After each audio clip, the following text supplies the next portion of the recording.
아름답고 우아한 라이프를 꿈꾸는 아우라 언니의 책 읽는 시간입니다. 안녕하세요. 아우라 언니입니다. 여러분들, 엄마라는 단어만큼 마음이 따뜻해지고 또 생각만으로도 먹먹해지는 그런 단어가 또 있을까요? 오늘 읽어드릴 책은 피천득 선생님의 엄마입니다. 마당으로 뛰어내려와 안고 들어갈 텐데 웬일인지 엄마의 얼굴은 보이지 않았다. 또 숨었구나. 방문을 열어봐도 엄마가 없었다. 옳지, 그럼 다락이 있지. 발판을 갖다 놓고 다락문을 열었으나 엄마는 거기도 없었다. 건너방까지 가봐도 없었을 때에는 앞이 아니 보였다. 울음 섞인 목소리는 몇 번이나 엄마를 불렀다. 그러나 마루에서 제깍대는 시계 소리 밖에는 아무 대답도 들리지 않았다.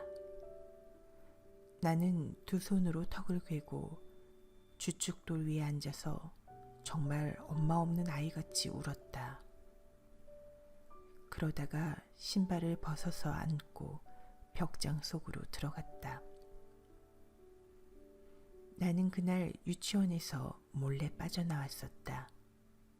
순이한테 끌려다니다가 처음으로 혼자 큰 한 길을 걷는 것이 어떻게나 기뻤는지 몰랐었다. 금시에 어른이 된 것 같았다. 자파상 유리창도 들여다보고 약 파는 사람 연설하는 것도 듣고 아이들 싸움하는 거 구경하고 그러느라고 좀 늦게야 온 듯하다. 자다가 눈을 떠보니 캄캄하였다. 나는 엄마를 부르면서 벽장문을 발길로 찼다. 엄마는 달려들어 나를 끌어안았다. 그때 엄마의 가슴이 왜 그렇게 뛰었는지, 엄마의 팔이 왜 그렇게 떨렸는지 나는 몰랐었다. 너를 잃은 줄 알고 엄마는 미친년 모양으로 돌아다녔다. 너는 왜 그리 엄마를 성화목이니? 어쩌자고 너 혼자 온단 말이냐? 그리고 숨기까지 하니 너 하나 믿고 살아가는데 엄마는 아무래도 달아나야 되겠다. 나들이 간 줄 알았던 엄마는 나를 찾으러 나갔던 것이었다. 나는 아무 말도 아니하고 그저 울었다. 그 후 어떤 날 밤에 자다가 깨어보니 엄마는 아니 자고 무엇을 하고 있었다. 나도 일어나서 무릎을 꿇고 엄마 옆에 앉았다. 엄마는 아무 말도 아니하고 장롱에서 옷들을 꺼내더니 돌아가신 아빠 옷 한 벌에 엄마 옷 한 벌씩 짝을 맞춰 차곡차곡 집어넣고 내 옷은 따로 반다지에 넣고 있었다. 그것을 보고 나도 모르게 슬퍼졌지만 엄마 품에 안겨서 잠이. 그 후 얼마 안 가서 엄마는 아빠를 따라가고 말았다. 엄마가 나의 엄마였다는 것은 내가 타고난 영광이었다. 엄마는 우아하고 청초한 여성이었다.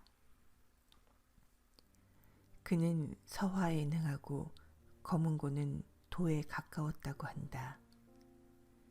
내 기억으로는 그는 나에게나 남에게나 거짓말한 일이 없고 거만하거나 비겁하거나 몰인정한 적이 없었다. 내게 좋은 점이 있다면 엄마한테서 받은 것이요. 내가 많은 결점을 지닌 것은 엄마를 일찍 잃어버려 그의 사랑 속에서 자라나지 못한 때문이다. 엄마는 아빠가 세상을 떠난 후 비단이나 고운 색깔을 몸에 대신 일이 없었다. 분을 바르신 일도 없었다. 사람들이 자기 보고 아름답다고 하면 엄마는 죽은 아빠에게 미안한 생각이 들었을 것이다. 여름이면 모시, 겨울이면 옥양목. 그의 생활은 모시같이 섬세하고 깔끔하고 옥양목같이 깨끗하고 차가웠다. 황진이처럼 멋있던 그는 죽은 남편을 위하여 기도와 고행으로 살아가려고 했다. 폭포 같은 마음을 지닌 채 호수같이 살려고 애를 쓰다가 바다로 가고야 말았다. 엄마가 이 세상에서 마지막으로 한 말은 내 이름을 부른 것이었다. 나는 그 후 외지로 돌아다니느라고 엄마의 무덤까지 잃어버렸다. 다행히 그의 사진이 지금 내 책상 위에 놓여 있다. 30시대에 세상을 떠난 그는 언제나 젊고 아름답다. 내가 새 한 마리 죽이지 않고 살아온 것은 엄마의 자애로운 마음이요. 햇빛 속에 웃는 나의 미소는 엄마한테서 배운 웃음이다. 나는 엄마 아들답지 않은 때가 많으나 그래도 엄마의 아들이다. 나는 엄마 같은 애인이 갖고 싶었다. 엄마 같은 아내를 얻고 싶었다.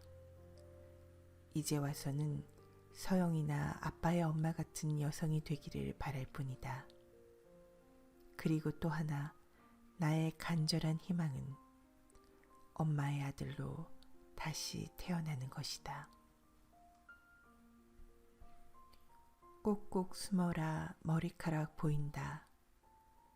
엄마와 나는 숨기내기를 잘하였다. 그럴 때면 나는 엄마를 금방 찾아냈다. 그런데 엄마는 오래오래 있어야 나를 찾아냈다. 나는 다락 속에 있는데 엄마는 이방저방 찾아다녔다. 다락을 열고 들여다보고서도 여기도 없네 하고 그냥 가버린다.